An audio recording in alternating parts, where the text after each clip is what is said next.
We have options.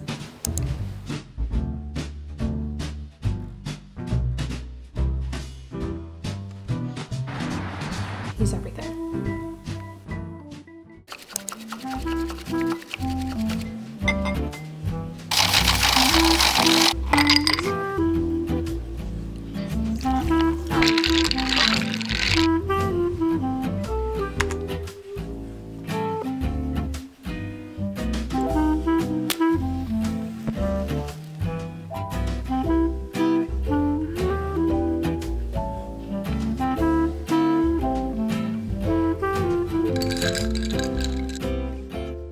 Hi loves, welcome to a cozy bookish vlog. I am having the nicest, slowest morning. I've just made a guava matcha and it is absolutely delicious. It's the perfect pick-me-up. If this is your first time stumbling on one of my videos, hi, welcome. I'm Taylor. I'm so glad you're here. I do a lot of lifestyle content ranging from productivity to self-care, life in my 30s, and a lot of bookish content woven in. So if that's your vibe, be sure to stick around and subscribe. And if you absolutely love it here, be sure to check out my Patreon. I will have all the information for that linked in the description of this video. We have a very cozy community of girlies over there, a monthly book club, exclusive videos, early access to videos, and so much more. And I would love to have you over there. But let's chat everything we're going to be getting into this vlog. I want to go over my May TBR with you guys and pick a prompt from the TBR jar for us to kick off the May reading and read a book together in this vlog. We're also going to go to the bookstore because duh, we have to go to the bookstore. So we'll see what other goodies we can find. Just like I've been being intentional with the books that I'm buying this year, I have been being a lot more intentional with the books that I'm reading and the pace that I'm reading at. So with that, I've been reading quite a bit slower and just savoring the process, and it's been so lovely. So before I get into the books that I hope to read in May, let's get the TBR jar and pick a book to kick off this vlog with. Whatever we pick, we are committing to it. The books behind me are the books that I want to read in May or hope to get to, or just books that I'm vibing on. So I'm probably definitely not going to read them all, considering I'm averaging about 6 books a month right now. And then I do have a bonus one down here that I've just been itching to mood read. So we've got options. Here we go. I'm nervous. As usual, I'm not even gonna look. Just gonna close my eyes. This still smells like the Santal candle. And it's been like over a year. Here we go. Nervous, guys, what is it? What is that? No. Guys, just simply no. No, I literally had romances, dark academias, different colored books, fantasy. No. Besides, I just don't think that we'll finish an epic in our time together. Guys, we're gonna pick another one. I said whatever we pick, we're committing to. It didn't happen. Didn't even happen. Let's do this again.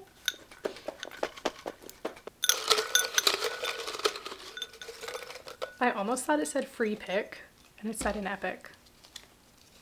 Whoops. Alright, come on. What is it? Sprayed edge book? Sprayed edge book? Okay, this is way better. I actually have no sprayed edge books up there, so when I tell you that this is kind of perfect because I am itching to mood read Immortal Consequences, and look at these sprayed edges. Absolutely stunning. I actually already put a bookmark in here because I was going to start it the other night and then I ended up falling asleep. This is actually the August book of the month from 2025. It's so pretty. Look at this pink. This is a YA fantasy, and honestly, I love YA. I do. I love YA. I love the angst. I love me some YA. I do. I do. I was telling my husband, you know, this is the funniest thing to me is when people are like, I read this, but like it was, like I read this YA book, but like it was too YA. I'm like, what do you mean? What do you mean? You know, it's like picking up a romance book being like, it was just like too much love in here, you know? Like, no. It is a YA book, and I know that. So anyways, I'm excited. This book follows 6 dead teens in the afterlife who are essentially competing for like a spot on the, you guys can probably hear the trash people outside, competing for a choice essentially to graduate and join Blackwood's magical elite or to cross over to the mysterious other side. I know it's romantasy. I believe it's just going to be a duology and the second one is coming out this year. I love me a good duology. So let's mood read this together. I'm so excited. This was perfect. An epic didn't even happen. Like it didn't even happen, guys. Okay, we're gonna put that away. We're gonna read Immortal Consequences together and I'm so excited. But let's chat the other books that I want to read in May and hopefully I will get to them. There is literally no pressure. We have options. You're gonna recognize some of these from last month's TBR. Okay, a book that is absolutely going to get read is Alice Feeney's My Husband's Wife, because this is our book club pick for Patreon. And I'm so excited. I'm so excited for this. It's short. I'm gonna gobble this up in one sitting. Alice Feeney, she had me at the edge of my seat when I read Beautiful Ugly. I still think about that ending. It got me. I'm very excited for this. I think it's time, guys. I think it's time. We got to get back into the Magnolia Parks series. We got to get back into this world with Daisy Hates. I'll eat this up too, honestly, probably one sitting or two sittings like I did Magnolia Parks. Also, look at this just stunning spring vibes. I'm here for it. Okay, now in a perfect world, we would just read these right here because these are the books that are continuation of some series that I'm reading. Now, this is not all the series I'm reading. There's other series that I'm in the middle of, but these are the ones that I'm like in it. You know, I'm in it. So I just finished Ninth House by Leigh Bardugo, and let me tell you what, it was so good, guys. I wanted to give up. I was 100 pages in. I soft DNF'd it. I was like, no. And then this girl commented on one of my videos. She's like, this book is amazing. You just got to get past that 100-page mark. And when I tell you at like literally page 110, I was like, I'm hooked. I'm in. And I finished it I finished it in 2 sittings after that. So good. So we got to move on to Hellbent. And I did just find out there's going to be a 3rd one. It's good. It's dark. It is dark. Okay, so check your trigger warnings. It is creepy, it is spooky. I don't read horror and it spooked me out. It was very reminiscent to me of some Stephen King, like Pet Sematary. Like it scared me, but it was so good I could not put it down. So I do want to continue this. My favorite book in April was Heavenly Bodies by Imani Aru.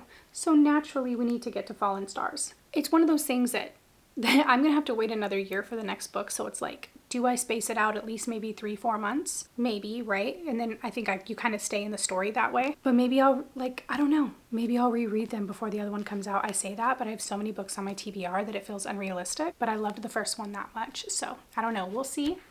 But I would love to get to this one. I just finished Role Model this morning while I was getting ready. So it's time for the long game.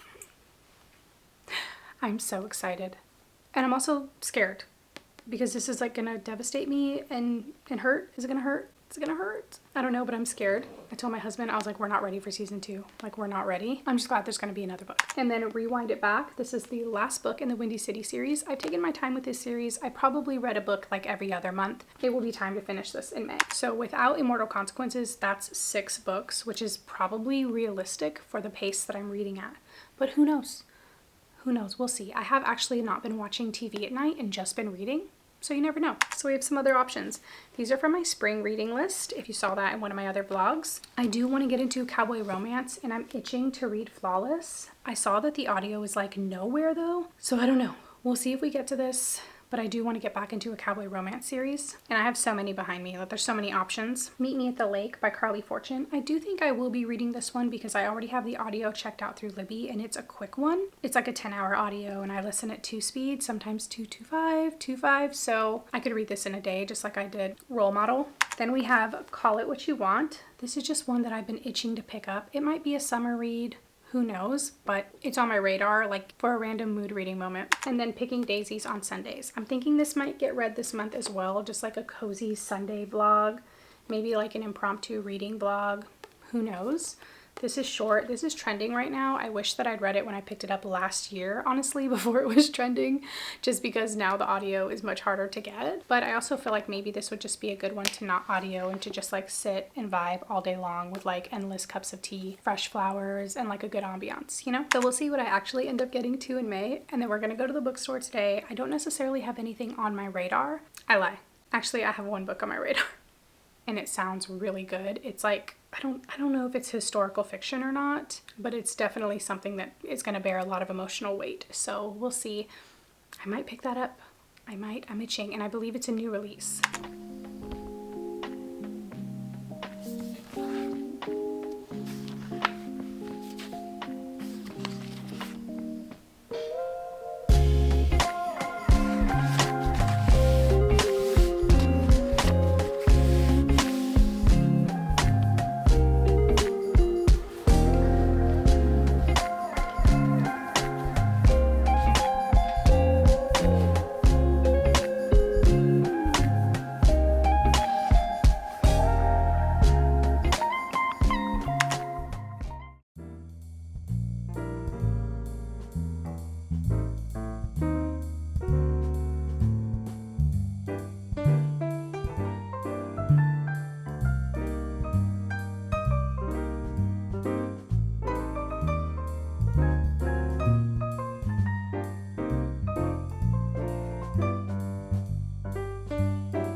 we have a haul. It is dark and gloomy. I think it's about to rain. Before I do a haul, a moment for my new purse. A moment for my new purse from Madewell. It's my first time bringing it out. I'm obsessed. She's gorgeous, she's stunning, she's the moment. But bag aside, we have a good haul here. So I would have been an absolute fool not to grab this because my favorite song of all time is on this album. 1 and 2, I'm a Prince fan. Through and through. Through and through. Grew up watching Purple Rain, grew up on Prince. When I had my first cell phone, circa 2004, was it? 2005? I don't know, I was a freshman in high school, 2004 maybe. My ringtone, the first time I spent 99 cents on a ringtone, it was When Doves Cry by Prince. And then obviously I Would Die For You. I Would Die For You is my favorite song. So I had to get this. How freaking gorgeous is this? Immediately gonna go home and put that on my record player. And then a couple of books. Okay, so I've wanted this book forever. And I actually haven't read anything by Lynn Painter, and I really, really need to. But I went to, I always pick it up and I never grab it. Pick it up and I never grab it. I went to another bookstore and they had the book, but with a different cover. And I was like, ew, what is this cover? I don't like this one. Where's the red one? And it's because it's a B&N exclusive. They had a few left still, which is shocking because this came out a while ago. So I had to grab this. I don't know, I'm just so drawn to this. I love this color. And why am I suddenly thinking, did we buy this? We may have. Do I have this?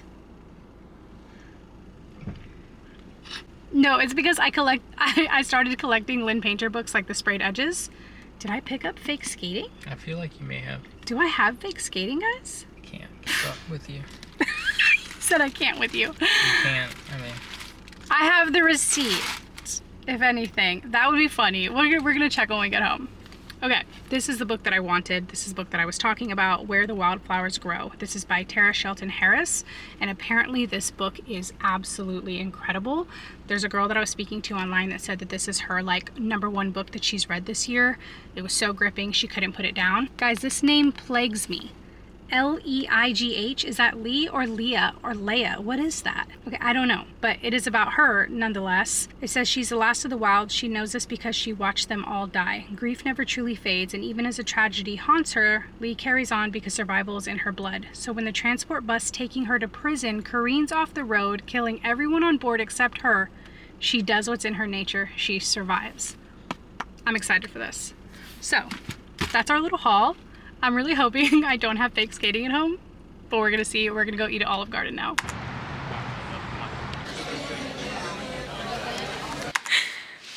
Okay, we're home. It is in fact not, I never vlog like holding my camera like this. Hold on.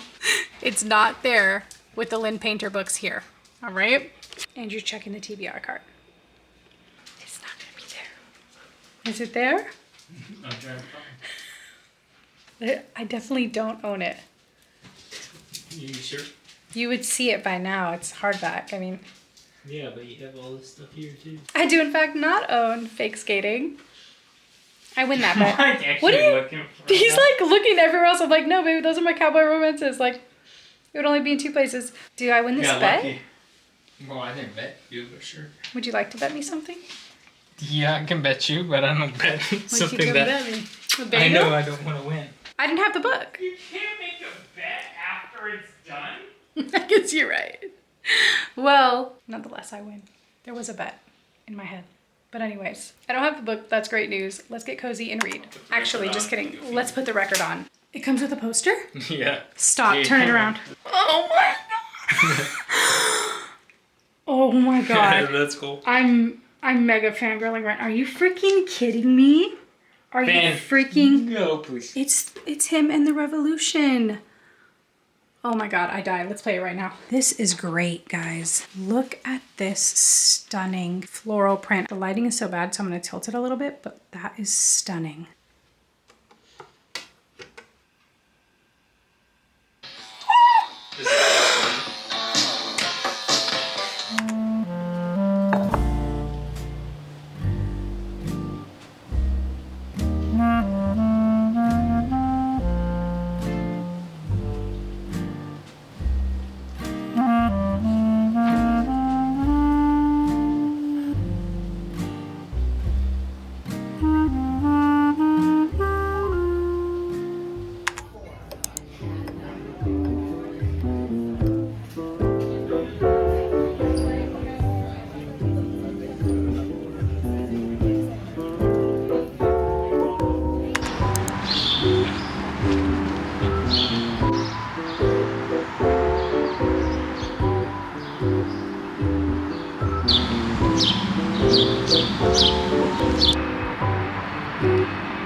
right, my lovelies, I need to give you guys an update because I am almost 60% of the way through with this book, and we're gonna sit and finish it together right now. My original intention was to give you like 100-page updates. However, I ended up taking the book out and about with me and reading, as you saw at mine and Andrew's dinner date, and then we had a museum date. And so I've just been bringing this along with me everywhere, and I haven't had a chance to give you guys my thoughts. So let's chat.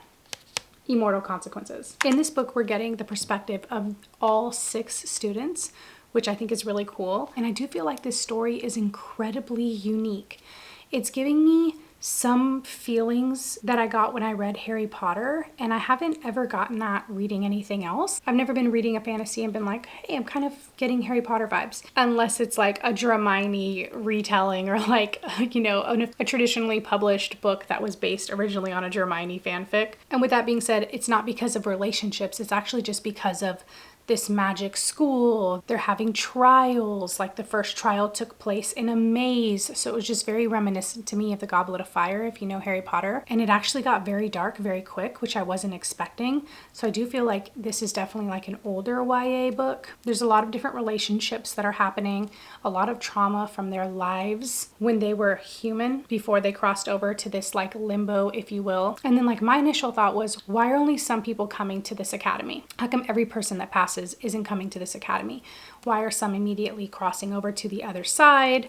Why are some not? Why are some staying in this kind of limbo where they're lost souls? And so we're kind of getting a little bit of information as we go along. And so far what I understand is that all the students at Blackwood have had a near-death experience as a young child. So I found that very fascinating. I'm really liking her writing. It's very easy to follow. The world building is straightforward. It's not too complex. I feel like the characters have a lot of emotional depth, and I actually wasn't expecting to love some of the characters that I do because I feel like I'm such a main character person.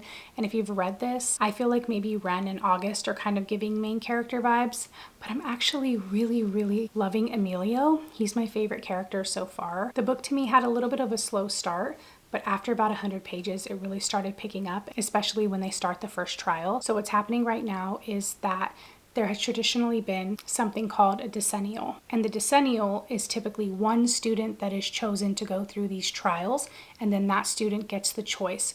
Are they going to cross over to this mysterious other side where their soul should rest, essentially, but nobody knows? Or are they going to stay and become one of the magical elite at Blackwood Academy? And so the students at Blackwood Academy are actually there for good. They're there to use their magic to help lost souls move on. But there is this other group, of course, that is not doing good. And so there's something happening. We don't know so much right now, but there's something happening that other group is causing, which has led to this decennial being completely different. So there's really not a lot of souls that come to Blackwood Academy. And the latest soul that came, there was like some weird stuff going on.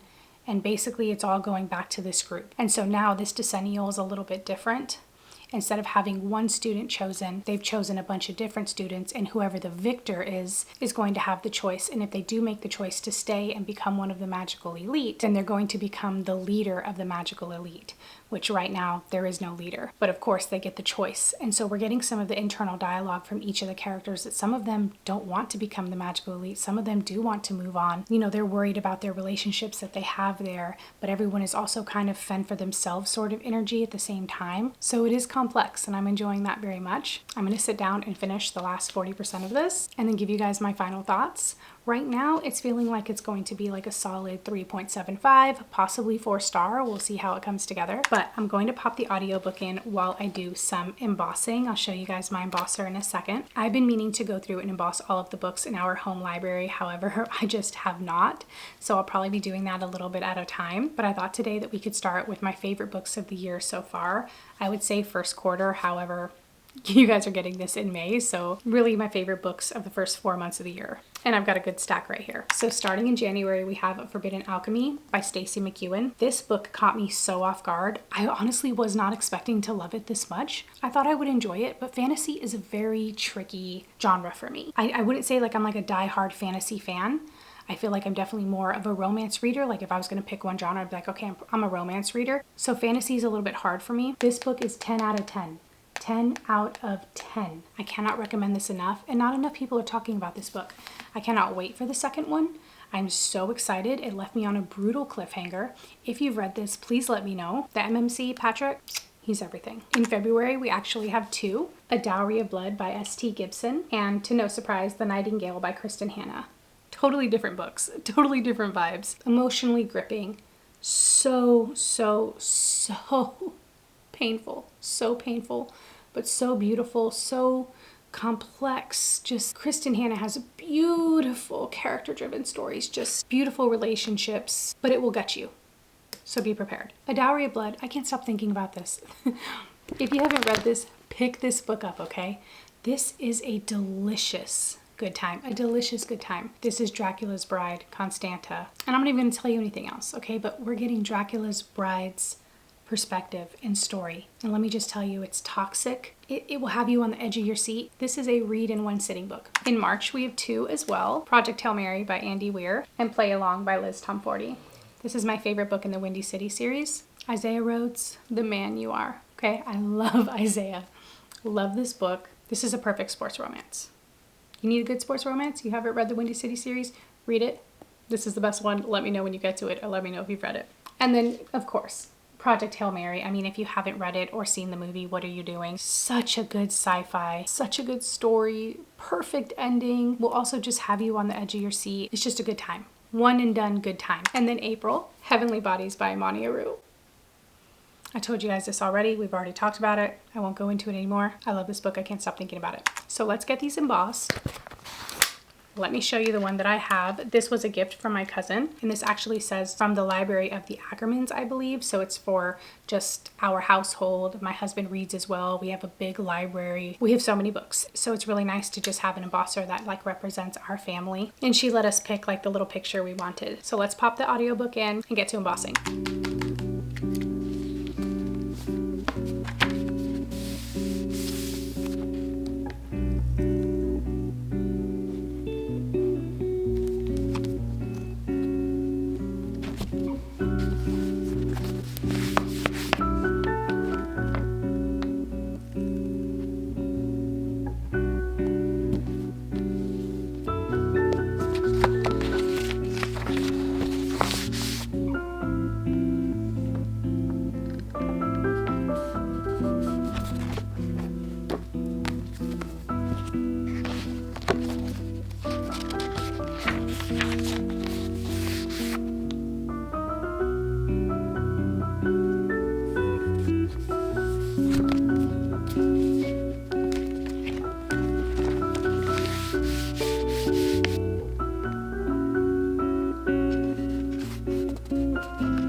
All right, I've just finished and we have the last slivers of daylight, so it's going to be a little dark in here, but I'm going to give this a solid 3.75 stars and honestly possibly 4. I'm going to see how I sit on it over the next few days, but I thought that this was so creative.